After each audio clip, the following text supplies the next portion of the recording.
रामचंद्र जी को जब उनके पिता दशरथ राजपाट सौंपने वाले थे, तभी उनकी दूसरी पत्नी कैकेयी को उनकी दासी मंथरा ने खूब भड़काया। मंथरा ने कहा कि राजा तो आपके बेटे भरत को बनना चाहिए।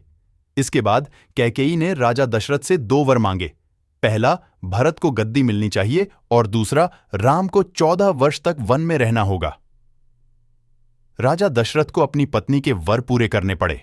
जब रामचंद्र जी वनवास के लिए अयोध्या से निकले, तब लक्ष्मण जी ने भी उनके साथ जाने की इच्छा जाहिर की। लक्ष्मण के वन जाने की बात सुनकर उनकी पत्नी उर्मिला भी साथ जाने की जिद करने लगती है। तब लक्ष्मण अपनी पत्नी उर्मिला को समझाते हैं कि वह अपने बड़े भाई और मां समान भाभी सीता की सेवा करने के लिए जा रहे हैं। अगर तुम वनवास में साथ चलोगी तो मैं ठीक तरह से सेवा नहीं कर पाऊंगा। लक्ष्मण के सेवा भाव को देखकर उर्मिला साथ जाने की जिद छोड़ डांट देती है और महल में ही रुक जाती है।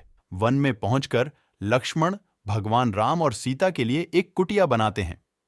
जब राम और सीता कुटिया में विश्राम करते थे, तब लक्ष्मण बाहर पहरेदारी करते थे।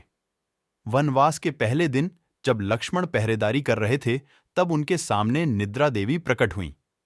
लक्ष्मण ने निद्रा देवी से वरदान मांगा कि वह 14 साल तक निद्रा मुक्त रहना चाहते हैं।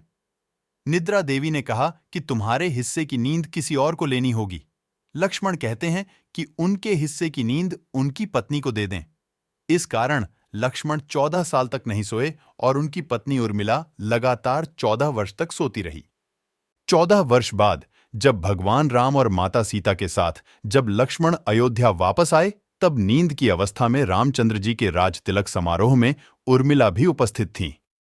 यह देख लक्ष्मण को हंसी आती है। जब लक्ष्मण से हंसी की वजह पूछी गई, तो उन्होंने निद्रा देवी के वरदान के बारे में सब कुछ बताया। लक्ष्मण ने कहा कि जब मैं उबासी लूंगा, तब उर्मिला की नींद खुलेगी।